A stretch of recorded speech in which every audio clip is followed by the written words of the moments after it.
وہ ذات جس کے بغیر دل سکون نہیں پاتا۔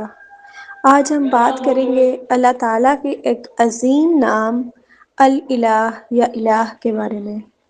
یہ وہ نام ہے جو بندے کے دل کو اللہ کے ساتھ جوڑ دیتا ہے۔ یہ صرف ایک لفظ نہیں ہے بلکہ پوری زندگی کا مقصد ہے۔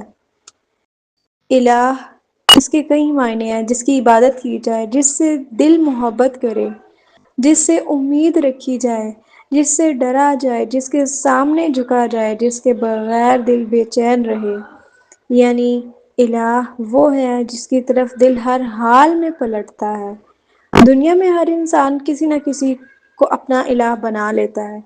کبھی انسان اپنی خواہشات کو، اپنے نفس کو اپنا الہ بنا لیتا ہے، کبھی لوگوں کی رائے کو، کبھی مال کو، کبھی محبتوں کو، کبھی خواہشات کو۔ قرآن پاک میں بھی اللہ تعالیٰ فرماتے ہیں ایک جگہ کہ کیا تم نے اس شخص کو دیکھا ہے جس نے اپنی خواہش کو اپنا معبود بنا لیا ہے؟ یعنی انسان سجدہ صرف زمین پر نہیں کرتا ہے، کبھی دل بھی سجدہ کرتا ہے۔ جس چیز کے لیے انسان اللہ کو ناراض کرے وہی اس کا چھپا ہوا الہ بن جاتی ہے۔ آج کے دور میں دیکھا جائے تو ہر انسان نے اپنے مختلف الہ بنا رکھے ہیں۔ کس نے کس چیز کو الہ بنا رکھا ہے اور کسی نے کس چیز کو، لیکن اصل الہ کون ہے اس بارے میں جاننا بہت زیادہ ضروری ہے۔ ہم کہتے تو ہیں ہم مسلمان ہیں، لیکن ہمیں نا اپنی خواہشات، اپنے نفس، ان سب کو دیکھنا چاہیے ہم فالو کس کو کر رہے ہیں۔ جس کو ہم فالو کر رہے ہیں اٹس مینس ہم نے اسی کو اپنا الہ ہر چیز سے بڑھ کر سمجھا ہوا ہے۔ حالانکہ ہم تو کہتے ہیں کہ لا الہ الا اللہ، تو ہم نے جب یہ کلمہ پڑھ لیا کہ اللہ کے علاوہ کوئی معبود نہیں ہے، تو اس کو ہمیں سمجھنا بھی بہت ضروری ہے کہ اس کے اندر بہت زیادہ گہرائی ہے۔ اس کا مطلب یہ ہے کہ میرے دل کی سب سے بڑی محبت اللہ تعالیٰ، میرا سب سے بڑا خوف اللہ تعالیٰ، میری سب سے بڑی امید اللہ تعالیٰ، میری اطاعت سب سے پہلے اللہ کے لیے اور میری عبادت بھی صرف اللہ کے لیے۔ یعنی ہر جگہ، ہر چیز میں سب سے پہلے اللہ تعالیٰ کی ذات۔ لیکن پھر بھی دیکھا جائے تو اکثر ہمارا دل جو ہے وہ بے سکون رہتا ہے۔ اس کا ریزن کیا ہے؟ بعض اوقات انسان کے پاس سب کچھ ہوتا ہے پھر بھی دل ایسا لگتا ہے کہ جیسے خالی ہے۔ کیوں؟ کیونکہ دل کو دنیا کے لیے تو بنایا ہی نہیں گیا۔ یہ دل تو الہ کے لیے بنایا گیا۔ جیسے مچھلی پانی کے بغیر نہیں رہ سکتی، ویسے روح ہماری اللہ کے ذکر کے بغیر نہیں رہ سکتی، کیونکہ اللہ تعالیٰ خود ہی کہتے ہیں کہ اللہ کے ذکر سے ہی دل جو ہیں وہ سکون پاتے ہیں۔ اس کی بیسٹ اگزامپل صحابہ کی لائف سے دیکھیں کہ جب انہوں نے لا الہ الا اللہ کہا تو صرف ان کی زبان کا جملہ نہیں تھا، بلکہ ان کی پوری زندگی بدل دینے کا اعلان تھا یہ جملہ۔ لیکن آج ہم لا الہ الا اللہ کہتے ہیں، لیکن ہمارا دل، ہماری زبان سیم نہیں ہوتی، تو کیا یہ منافقت نہیں ہے؟ ہم نے کیا کیا ہوا ہے؟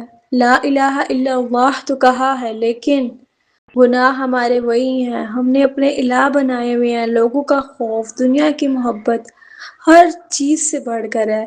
جبکہ لا الہ الا اللہ کہنے والوں کے لیے کیا کرتے ہیں؟ وہ گناہ چھوڑ دیتے ہیں، لوگوں کا خوف چھوڑ دیتے ہیں، ان کے دلوں میں دنیا کی محبت نہیں ہوتی ہے اتنی، کیونکہ ان کا دل صرف اللہ تعالیٰ کے لیے ہوتا ہے۔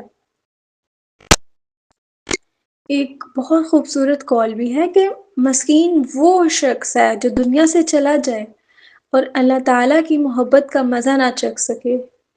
واللہ کہ مطلب کتنی خوبصورت بات ہے نا، اگر آپ دنیا میں رہ رہے ہیں، اپنے خالق کو، اپنے مالک کو جان ہی رہے ہیں کہ وہ کون ہے، وہ کیسی ذات ہے، اس کے آپ پہ احسانات کیا ہیں۔ آپ کو اپنی پیدائش کو دیکھ لیں، اپنی تخلیق کو دیکھ لیں، اس نے آپ کو کیسے بنایا ہے اور کتنا خوبصورت بنایا ہے۔ اگر اس سب کے بغیر آپ دنیا سے چلے جائیں تو آپ نے تو اصل چیز جو دنیا میں اللہ کی محبت ہے وہ تو آپ نے دیکھی ہی نہیں ہے۔ اب عملی زندگی میں انسان یہ چاہتا ہے کہ وہ سکون حاصل کرے۔ اکثر سب کچھ ہوتے ہوئے بھی ہماری زندگی میں سکون نہیں ہوتا۔ اس کا مین ریزن کیا ہے؟ اور ہمیں کچھ اسٹیپس جو ہیں وہ اس کے لیے فالو بھی کرنے ہیں۔ ریزن یہی ہے نا کہ ہمارے دل میں جو ہے وہ سکون نہیں ہے، اور ہماری زندگی کو جو ہے وہ ہم نے آخرت سے زیادہ دنیا کی محبت میں اپنے دل کو لگایا ہوا ہے۔ تو اس سچویشن میں ہمیں کرنا کیا چاہیے؟ ہر مشکل میں سب سے پہلے اللہ تعالیٰ کو پکاریں، لوگوں کو نہیں۔ جو چیز آپ کو پتا ہو کہ لوگ دے بھی سکتے ہیں، سب سے پہلے اللہ تعالیٰ کی طرف رجوع کریں۔ اسی طرح شکایت سے پہلے جو ہے وہ دعا کریں۔ اکثر ہم کیا ہوتا ہے، نعمتیں مل رہی ہوتی ہیں، ہم ان نعمتوں میں بھی شکایت کر رہے ہوتے ہیں کہ یہ چیز ایسے کیوں ہے۔ سیکنڈ تھنگ، اپنے دل کی محبتوں کو چیک کریں کہ آپ کے دل میں سب سے زیادہ محبت کس کی ہے۔ اگر کوئی ایسی چیز ہے جو آپ کو اللہ تعالیٰ سے دور کر رہی ہے تو وہ محبت سب سے زیادہ خطرناک ہے۔ اور پھر اپنی تنہائی کو چیک کریں کہ آپ تنہائی میں کیا کرتے ہیں۔ کیا آپ کو تنہائی میں اس چیز کا خوف ہوتا ہے کہ اللہ تعالیٰ تو آپ کو دیکھ رہے ہیں، آپ کوئی بھی گناہ کر رہے ہیں؟ اور اپنی تنہائی کو بہتر بنائیں، تنہائی میں اللہ تعالیٰ سے باتیں کریں، صرف دعائیں نہیں بلکہ آپ کے دل میں جتنی بھی باتیں ہیں وہ سب اللہ تعالیٰ سے کہیں۔ اور گناہ کے وقت یہ لازمی سوچیں کہ میں اپنے الہ کو ناراض کر رہی ہوں، تو پھر یہ سوچ انشاءاللہ آپ کو ضرور جو ہے وہ گناہوں سے روک دے گی۔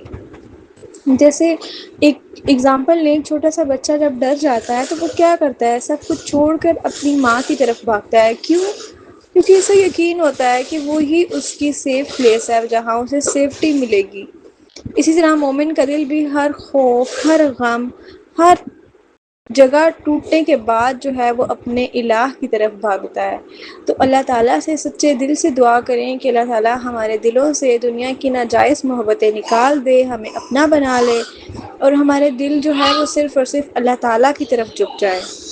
اور ایک کوشش یہ بھی کریں کہ 10 منٹس ڈیلی، 10 منٹس اکیلے بیٹھ کے اپنا فون ایک سائڈ رکھ کے صرف یہ سوچیں کہ میرے دل میں سب سے زیادہ جگہ جو ہے وہ کس کی ہے، اور ہمارے دل میں جو ہے وہ اصل سکون کیسے پیدا ہوگا، صرف اور صرف اللہ کی محبت سے۔ اور پھر سچے دل سے کہیں لا الہ الا اللہ،